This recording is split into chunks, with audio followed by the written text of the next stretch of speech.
Gawrylow, Managing Director of the North Dakota Watchdog Network. First of all, before we get into some of the meatier topics, describe what your organization does. What is the Watchdog Network? Well, we simply keep an eye on government. We are a 501c3 nonprofit, and we are 100% funded by North Dakota donors. And those donors want to have a voice and a representation in the legislature and at local government hearings when issues regarding taxpayer issues, property rights issues, or just overall general government oversight is not quite what it should be. And what's the latest one? You've got a newsletter you send out. What's the latest one that you've got? I guess showcasing. Well, our last one was regarding the fight over the Ethics Commission, which was passed by the voters via Measure 1 in November of 2018. Oh, good. That's what I wanted to talk to you about. So let's just rewind for a second, and if that's one that you guys are kind of highlighting, one of the reasons why I wanted to bring Dustin on was to talk about Measure 1. So in a minute, I'll have Dustin describe what it is. But what caught my attention was shortly after the election, in some press releases and newsletters and that sort of stuff, they would actually put in there that soft drinks had to be purchased by the representatives and just things like that. And I thought, well, that's kind of interesting. These professional organizations are kind of taking little digs at this Measure 1. So I wanted to reach out to you to find out what the heck it was that is still going on. It's done. The vote's over, and it's still completely heated to the tune to where, aren't they trying to reverse it or try some workarounds and that sort of thing? Anyway, so that's about what I know, and so I wanted to just bring Dustin on to talk a little bit about Measure 1. So sorry to interrupt you there, but I'm glad you guys are showcasing this right now, because that is kind of the meat of why I wanted to bring you on. So first of all, describe what Measure 1 is to you. Well, Measure 1 was a effort by some, we should call them progressive-leaning folks that think that that there's too much corruption in government. And by corruption, they are referring to things like the oil industry giving campaign donations to legislators and buying meals and trips for legislators that they just don't think are appropriate. And Measure 1 on the November 2018 ballot basically put a new amendment, which is now the 14th Amendment in the North Dakota State Constitution, that would create an ethics commission and would restrict the ability for private entities to influence lawmakers without disclosure and transparency, and would prohibit certain activities by those folks that are generally lobbyists. And we actually opposed the measure when it was on the ballot in November of last year on the basis that these efforts target what are called dark money organizations. Those are groups that are regulated by the IRS and can take tax-deductible donations like the North Dakota Watchdog Network. And it's our view that these organizations are well-equipped to allow concerned citizens and taxpayers to donate money to causes to influence local and state government where they feel that there is overreach. And our opposition to the measure to begin with was based on the fact that if you force us to disclose the names of our donors, it makes it very difficult for us to hold elected officials accountable, because a lot of times people are not willing to donate money to go after elected officials because they have to bring their own personal business and corporate business to those elected officials to get permits and permissions and get laws changed. And so by restricting the ability for organizations like ours to generate revenue, to influence good government decisions, you're actually having a chilling effect on people's First Amendment rights. So that was our basis. Now, there was the organized opposition against it was making these claims that the average everyday citizen that goes to the legislature is going to have to file a report saying how much gas they burned going to the Capitol. That was nonsense. This is one of those issues where both sides were really making things up as they went. And so we opposed the measure, but not for the same reasons that the vast majority of the opposition opposed them. It passed anyway with a vote of, I believe, 53% of the people, and it became part of our state constitution. But it left things wide open for the legislature to enact as far as actually establishing how the commission would be appointed. It's to be a member of 5 people appointed by the governor and the majority leader in the Senate and the minority leader in the Senate. And a lot of it is just wide open. So the Democrats, Senator Tim Mathern, has led the charge on implementing the measure as the supporters of Measure 1 see fit. Conversely, Republicans have offered up their own alternative approaches that would fill in the blanks and address a lot of the issues. Obviously, the supporters of Measure 1 are not happy with the Republican version, and Republicans are not happy with the Democrat version. So we've gotten into this quagmire where both sides are fighting. Both sides have some legitimate claims and some not so legitimate claims. And so the Watchdog Network has tried to interject itself as kind of an arbiter of how things should proceed based on the fact that we are an organization that is being targeted by this effort, but we also agree that there are issues that we do need an ethics commission to deal with. We do have wide open campaign finance issues where there's not a lot of rules and not a lot of transparency that can be filled in. And so we support the intent of the measure's backers and the intent of the voters, but we don't necessarily agree with either side on the specifics. And so we're hoping to help moderate in a little way how to get to a common sense middle ground that everybody can be happy with and will elevate the ethical standards of all government. Let me ask you a few questions. Dustin Gawrylow with the North Dakota Watchdog Network. We're talking about Measure 1 that happened in their last election, which is now law, part of their constitution. And it involves an ethics commission and some transparency. Excuse me. And that, okay, so I want to back up and just kind of bullet point a few things here. So previous to this law, somebody from Monsanto could go and take a legislator out for a trip, take them to Hawaii and things like that. They could just take them on trips and kind of do that sort of old school wine and dine them type of a thing. And the lawmaker didn't have to disclose any of that? Is that correct? The lawmaker, as far as I know, did not have to disclose. The lobbyist would have to. Okay, the lobbyist would have to. If they're a registered lobbyist, what if they're not a registered lobbyist? Well, that's part of the issue. Okay, so my point is okay.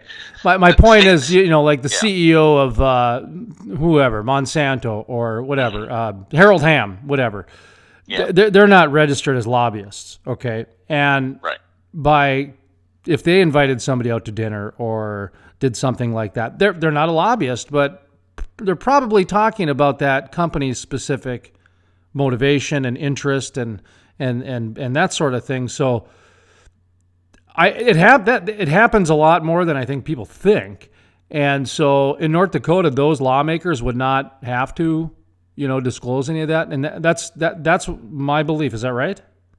Under current law, yes. Okay. So I'm trying to understand it a little bit because, like I said, I read a few press releases where they even indicated that lawmakers had to now buy their own soft drinks. That soft drinks were not served at a meeting. And so I thought, okay, somebody's really digging it in to make sure that the point is being known.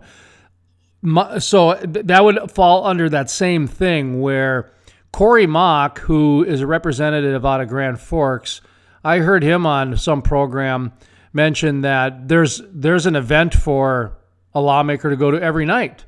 And he said it. Yes. He said it like it was a good thing, and I looked at it like, wow, there's that much lobbying events happening to where the lawmakers are so busy going to lobbyist events and getting the tabs picked up by either the lobbyist or now they're trying to pass some laws in North Dakota so the taxpayers pick up the tab. When did the taxpayers get time with these people? Well, that's the issue, and there was a legislator that at one time, or is that the new normal? Are you the new normal that taxpayers just have to go to you, and you are now the lobbyist for? Do you know what I mean? Do you have to be a lobbyist to talk to lawmakers? That's the actual direct question, I guess. So sorry. You do not. Okay. You do not have. Not yet. You do not. Sorry. Go ahead. You do not have to be a lobbyist to talk to lawmakers. However, most people are busy raising families, working jobs, building businesses, and they don't have a lot of time. So that is our target demographic, is the people that can financially support having a representative in the legislature because they don't have the time to do it themselves. And a lot of our donors obviously are part of other organizations that fulfill their. And keep in mind, I'm not necessarily even talking about your donors. I'm talking about just in general that, like Corey Mock said, it seems like there's something going on every night from a different lobbyist group. And if he made it seem like, they're so busy doing that stuff, and keep in mind, a lot of these guys have jobs on top of this.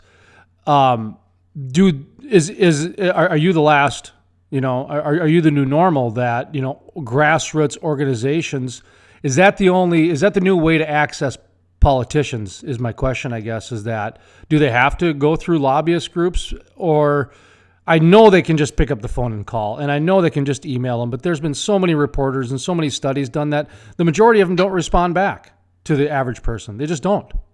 And this just kind of seemed like it kind of smoked it out a little bit. I don't know. Talk to me about what your observation is with the representatives and the people. Are they talking to the average person anymore? Is it primarily just the lobbyist groups like, the Measure 1 kind of makes it seem like? Well, as far as average people, there's usually not a lot of average people that come down to the session. It's usually when we see big ticket items or, gun bills or property rights bills. Those are what draw the regular folks in the Capitol. As far as the dinners and the receptions, usually they're called receptions for lawmakers. Every night there is at least one, if not multiple groups, be it private industry, trade organizations, or the Association of Counties or public interest groups, where they'll have meat and cheese platters, and you listen to them give their spiel about what bills are good and what bills are bad, and how lawmakers should support them at every turn. I mean, that's been the norm forever, and frankly, there's something called the social calendar that gets put on the legislators' desks, actually, where the official legislative management system lets them know where these events are. So it's been promoted over the years that legislators go to these things because it's a networking situation. That's sad. The issue is it's just sad that you got to be a company to get their attention, because I didn't see any Boy Scout meetings or anything like that they were attending to kind of find out what do den mothers want to know, which bills are important right now. Why do you have to be a company or throw a wine and cheese cotillion in order? That's what I mean by it's kind of sad, because that's been my observation too, that has increased dramatically over the last 10 years in North Dakota, to where now it's quid pro quo. It's to the tune to where what was that bill they were trying to pass where they want them to have some more lunch money, bigger per diem to pay to kind of offset this, right? Well, actually, that is to offset the fact that a lot of them lost their write-offs on the federal tax reform bill last year that goes into effect this year. Okay. Previously, they were able to write off their expenses in the federal taxes, if they itemized. And so now this is actually an offset because they don't want to pay higher taxes to the federal government. Wow. That's, that's, go back to the sad part for a minute where there's so many functions by lobbyists and organizations that their staff is even, picking and choosing which ones they should attend that make a social calendar. So that's kind of interesting in itself that they could even do that. That's how partisan it really is getting, isn't it? You can't even hire an executive director without somebody thinking that you've got a political motivation behind. Like I say, you're the Girl Scouts, and all of a sudden, you're not on the social calendar because you donated to a party 20 years ago or something like that. It's to that level of paranoia and reality, actually, isn't it? To where they have social calendars. I'm sorry, man. It's kind of sad to me. It's kind of, I'm processing some of this as we talk. So, anyway, talk to me about that a little bit though, about how they are down to the sodas and some of the wine and cheese and that sort of thing. So that must be problematic for some of these organizations. Then, that must have been a draw to kind of have their dinners and drinks and that sort of thing. Will the state representatives go to these without that? Well, that's the question, and with it's not law yet. So that's what they're hashing over, is what those regulations will be, what powers the Ethics Commission will have. Currently the rules state that if you are a lobbyist and you spend more than $60 on any one legislator, that you in the entire session, that you have to report that. Well, what they do is they pool their money and they say, okay, if we have 60 legislators come to this event and we spend $600 on food and booze for those legislators, then that's only $10 per legislator, and we don't have to report that. So that's how these organizations function. And getting back to your issue of access, it all depends on how much they can afford. So if you can afford to put together a lunch or a dinner or something and get their attention, then you can do that. And it's up to each individual legislator to decide how much attention they give the folks that are paying versus the folks that can't pay. One Republican legislator had the concept of that nobody should be able to buy them more than a Big Mac, because a regular person can take your legislator and, buy his Big Mac meal and have a 20-minute conversation. That's a level. Anything more than that is excessive. So right? Are people tiptoeing around things, or is anybody trying to, get straight to the heart of the matter when it comes to these things? Because it sounds like a couple extremes. Well, the folks behind Measure 1 are trying to regulate all of this, and most of the legislators are trying to fight against it. And because they don't want to be subject to new reporting standards, and they don't want to be subject to not being able to go out on these dinners and to these receptions. So they're tiptoeing around it because they know that the people that are pushing Measure 1 have a legitimate issue on a lot of this stuff. They just don't want to admit it. Yeah, and that's where I think what we talked about in the beginning, or at least you alluded to, that even though you were against Measure 1 in the beginning, you still are quick to point out that there was some good stuff in there that needed to be addressed, and that's probably why it passed. Yes. My question I had earlier about, getting to the heart of some of this stuff, and I get it, to where it's, people are upset because they feel like a lot of the companies are buying the politicians. You buy them with a cheese tray and they come. And if you don't have a cheese tray, apparently they don't come. That's weird. But I know that that's kind of facetious and kind of ridiculous, but at the same time, there's a hint of truth behind that, and that's why we're talking about this. What I'm curious about is in Bismarck, primarily, in almost any state that has a convention center does this. Some organization will have a convention, and then they'll bring a keynote speaker. And then, lo and behold, that keynote speaker will now make an appearance at a political party's fundraiser or a political party's wine and cheese cotillion where you got to pay $20 to get in. Is Measure One doing anything that's going to kind of, I guess, slow that down or expose that or get to the bottom of why that continues to happen? Because to me, that seems like that's kind of dirty pool. Do you know what I mean? You're using other people's money to bring in somebody, and then you turn around and let your party use it, and then the party all of a sudden charges to get people to access to. It just seems like somewhere along the line somebody should have said, "Whoa, this seems like we're double, triple dipping on some things here."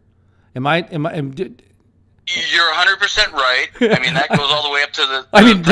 I didn't break any big news here. I mean, it's pretty standard out there in Bismarck, Dustin. So I'm sorry to kind of bring that up, but go on. Sorry. It's standard everywhere. I mean, when Trump comes in to do an event to speak at the Petroleum Council,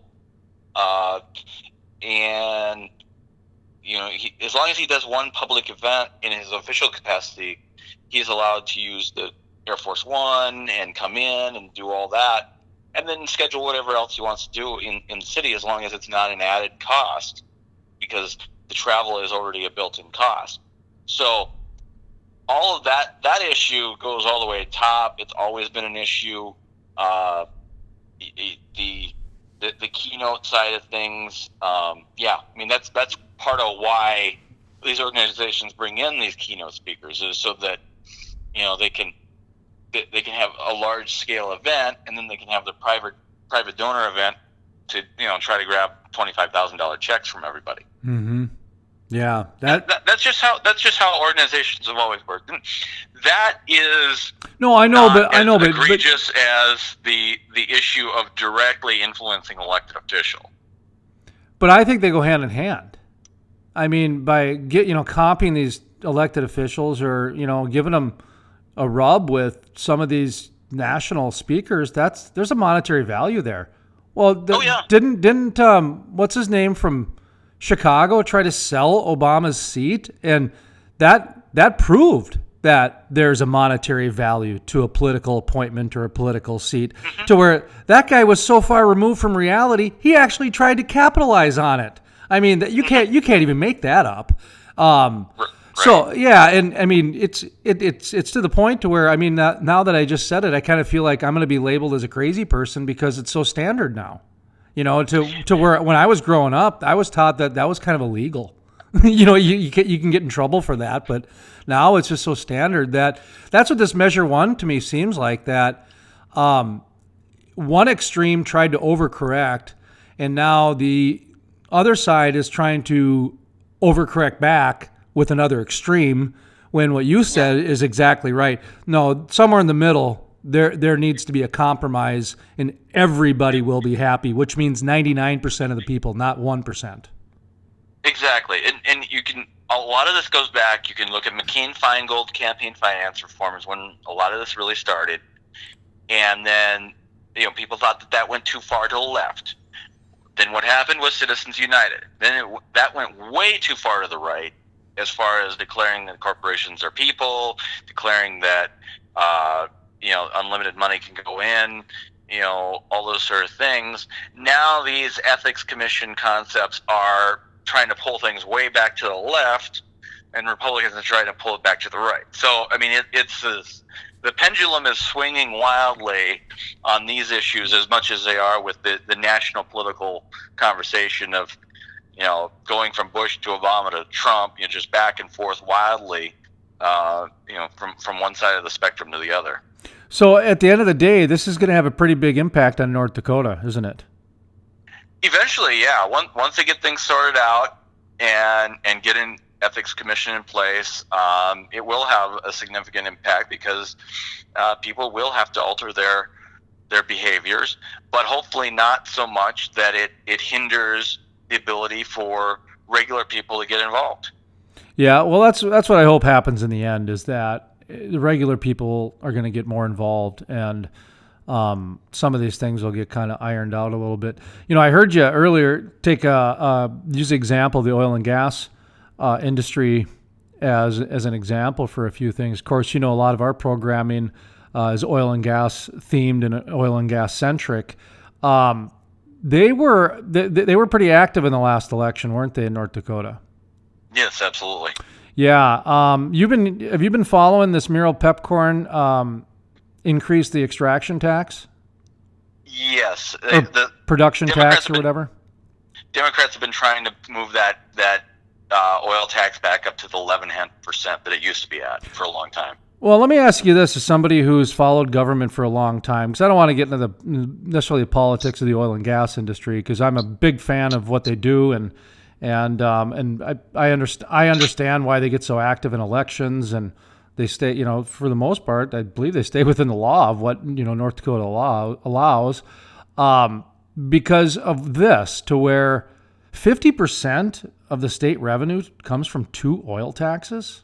I mean, that's incredible that North Dakota has gotten their revenues to that point, to where they basically rely on those 2 taxes. Did you see that report that came out by the Petroleum Council and Jadestone Consulting? I did, and it's not just the 2 oil taxes. It's oil's impact on the sales tax and income tax and all other taxes combined, as well as the inflationary impact of the oil money coming into the state, and that having an upward push on property values as well, and that pushes up property taxes. So, I mean, it's indirect and direct. It's not, it's not all just the oil taxes, but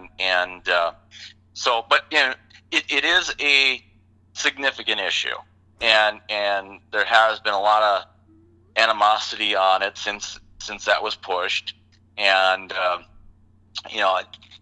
the funny thing is, with the Democrats, I've advised them, hey, if you want to increase that oil tax back, at least abolish the income tax, both for personal and corporate.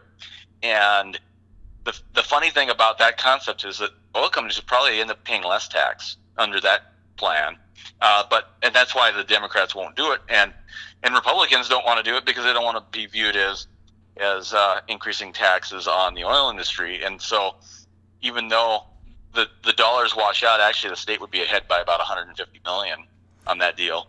But go ahead. Sorry.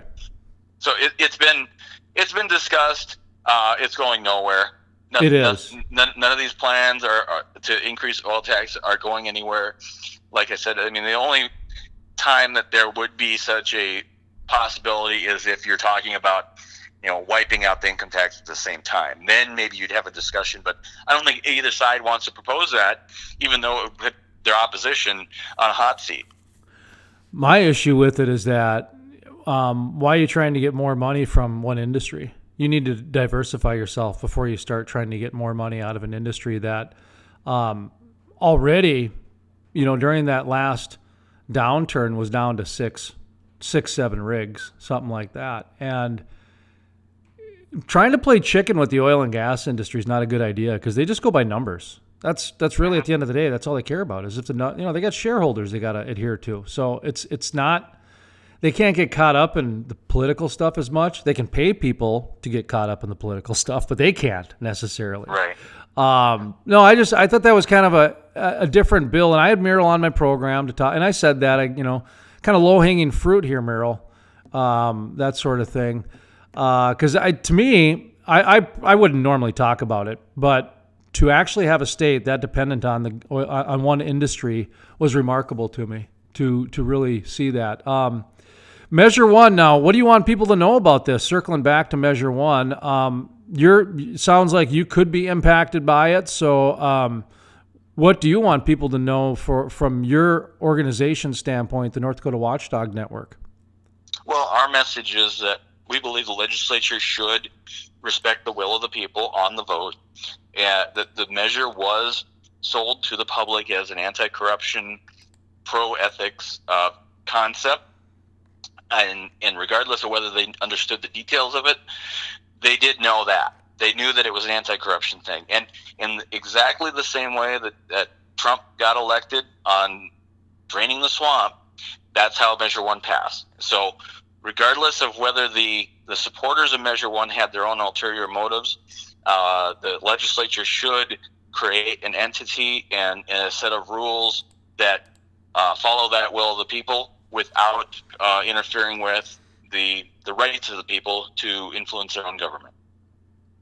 So what's next for you guys, Watchdog Network? You got any other issues you're tackling besides this Measure 1? Well, the big fight has been regarding the initiated measure process itself. We've seen several bills that would try to hinder or curtail the public's ability to pass initiated measures because legislators simply do not like their own voters to set the framework by which they govern by. And so they're constantly trying to make it more difficult to do initiated measures because there are a few bad ones here and there that get through. But rather than trying to educate the public on what the bad measures are, they just want to make it tougher to do measures in the first place. And so we're fighting all of those efforts to make it more difficult for the public to pass laws through the initiated measure process, because luckily in North Dakota we have Article 3 of our state constitution that reserves powers to the people to set laws and constitutional amendments to govern the way that our legislature operates. So they would pass a law that says that if you wanted to put an initiated measure on the ballot, you would have to check with the state first? They have several that would give the legislature a veto over the vote of the people. They have one that would cause the threshold necessary to pass a constitutional measure to go from simple majority to 60% majority, which would mean basically nothing would get passed. They have efforts that would restrict the topics of measures that make it to the ballot. It runs the gamut, and these have popped up every single session. This session, a lot of them are inspired by Measure 1 and the ethics measure, and then Marcy's Law. Those are the two recent initiated measures that really have angered legislators. Oh, the cannabis one, medicinal cannabis too. And recreational marijuana was also one that was a statutory measure that they've monkeyed with. And the irony behind that, though, is that the recreational measure was actually well written compared to the medicinal marijuana one.